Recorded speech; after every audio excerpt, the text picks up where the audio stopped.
This was the flashpoint in Castleisland, a narrow country road a couple of yards wide, bounded by farmland and a building site. Itinerants are entitled by law to be here. There's no prohibition order against caravans. They have been using this road for years and the present settlement is here for 5 months. 15 families at most on 35 yards of road. But one day recently the itinerants were asked to split up and leave. A deputation called on them at the camp and this, according to them, is what happened. There were 6 men came up to stop them. They were about 10 minutes talking inside the mud and they came up to the caravans then. And they asked us, what are we leaving? We asked them why. So they said that we should leave. That the man above us was denied and he was fit to go to that side of them. So we said we could do nothing about it, that we were ready to get camping sites. We didn't know how soon or how quick the camping sites would be up, but we were just lingering on. And we told them that the children was going to school and that we couldn't leave. They said that this man, he started baiting inside the caravan with his hand. And he said if we weren't gone again that night at 1 o'clock, that they put bullets in out through the caravans. Guns, bullets, threats of violence. A new attitude in a town noted for goodwill to itinerants, and a distinct embarrassment to the Castleisland Itinerant Resettlement Committee working for their rehabilitation.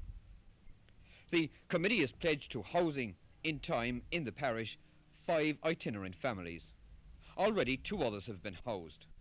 They are prepared to assume their responsibilities in a new movement to aid Kerry itinerants. So too, they say, are the people of Castleisland. Ironically, the talk of guns emerged from the committee's initial meeting. Retired Garda Michael Behan admits to having made a joke that's boomeranged. I did say that it had reached the stage where the local people had decided, or were about to decide, to get them rid of them out of it by some other means, if they didn't go themselves. So they received us very favourably and they said they would leave that day. We told them that it was in their own interest that they go, that the farmers were prepared to let them camp outside their houses if they scattered, and in 1s or 2s, but not more than 2 caravans together. So but there is a very strong feeling against the Tinkers in Castleisland. Very much so, but that is the result of an invasion of Tinkers from Galway and Mayo before Christmas. There is no animosity towards the local, what we term as Kerry Tinkers, of McCarthy's, O'Brien's, Coffey's, Quilligan's. None whatsoever.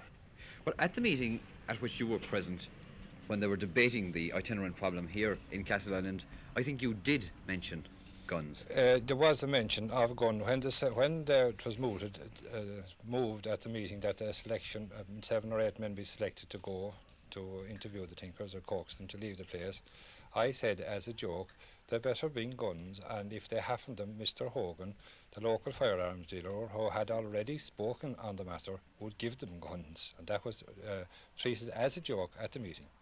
A joke perhaps, but it's had a side effect. Since then, one farmer sought a shotgun for what he terms protection. He was denied a licence by the Gardaí. This attitude is not typical of Castleisland, one of the best towns in Munster according to the itinerants. But they claim they're as much a part of the community as some people who might be objecting. How serious is the situation? Local feeling mounted before Christmas when 140 West of Ireland itinerants descended on Castleisland. Some of them were prosecuted for causing disturbances in the town. None of the itinerants now camped in Castleisland were involved, and they have agreed, in the interest of the town, to split up their convoy and move to various parts. Despite rumours, Mr. Willie Lyons, chairman of the Resettlement Committee, denies the situation is explosive. It might develop into a serious situation if we didn't get the cooperation of the itinerants. But with the delegation that went to them yesterday morning, they have cooperated and they have distributed themselves in pairs to sites within half-mile of the town where the children can still go to school. That's our primary object, in getting the children educated. See? Number 1 anyway. How do you relate this much ado about nothing to threats of guns and bullets and that?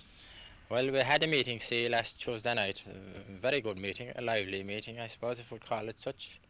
And some man stood up, I won't say on the spot at the moment, I'd say more or less in a loose kind of a way that there was plenty of guns in the locality. Well, I don't really think he meant what he said, you know. And unfortunately, this same gentleman, he was on the deputation that went to the itinerants for their cooperation, and he said perhaps if they didn't cooperate, that maybe there might be trouble, and maybe there would be shots fired. Well, no, that situation doesn't obtain here at all. No question at all about it.